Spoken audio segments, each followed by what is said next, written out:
my name is Roxy Shih. I'm the director of List of a Lifetime, and it is a story about a woman in her 40s who gets breast cancer, and she reconnects with the adopted daughter she gave up 19 years ago to warn her about the genetic gene mutation.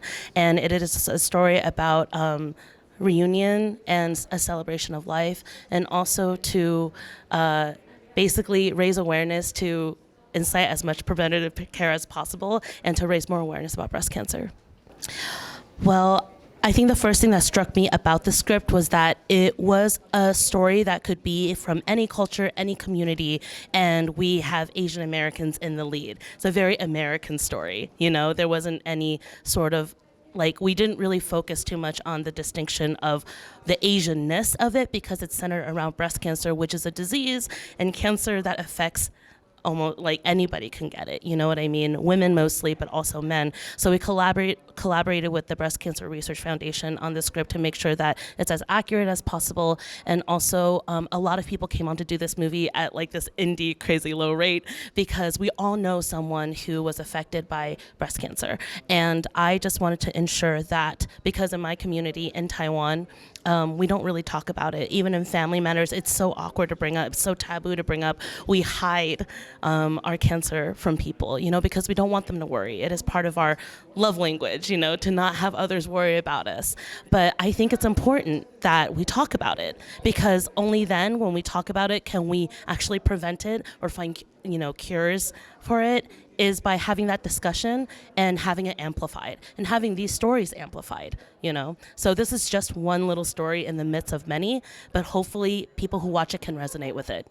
Exactly. We have to take care of ourselves so that we can continue to love the ones around us or like allow them to love us as well. So I think so much in Asian culture is about being unable to express ourselves or to have that kind of dialogue.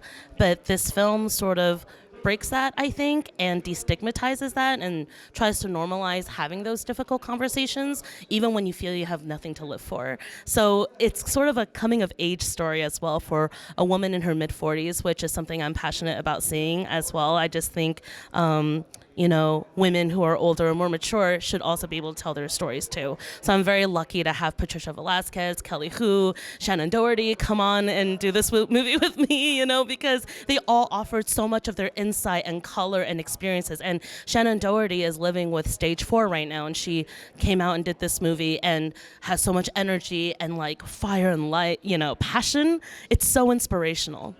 Yes, I was so lucky. I mean, my producers gave me a lot of creative autonomy on this. I mean, we've worked together on many other projects before, but I was able to bring on all of my best friends to like work on this. Got to work with Brianna Murphy as the costume designer, Rochelle Flauta, my best friend, for production design, and, you know, Daphne Wu as my cinematographer. And that's just the beginning. The crew was full of like Asians, queers, and, you know, women. And so I just felt really safe and really at home.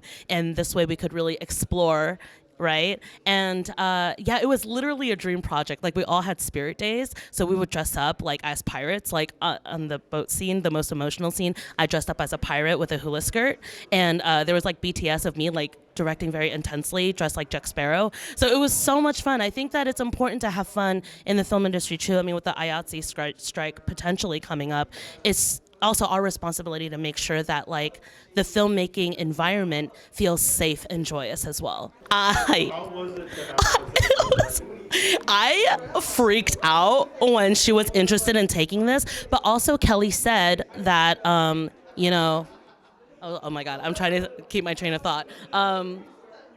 You know, Kelly has also said that she's never offered roles like this. She was offered the sex symbol for her whole life. And, you know, she's in her early 50s now. She doesn't look like it. She looks like decades younger.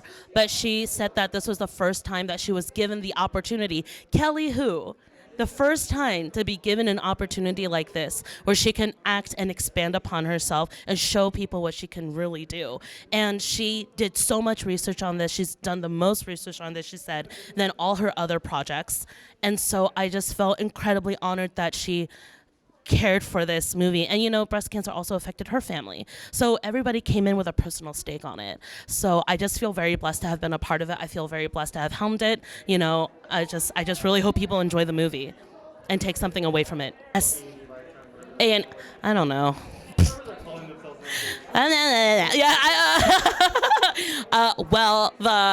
I'm so excited to have a special screening of List of a Lifetime at my home festival, LA Asian Pacific Film Festival. I've been here 10 years. I started with their Armed with a Camera program in 2011. I basically grew up in this community, and it is premiering on October 10th at 8 p.m.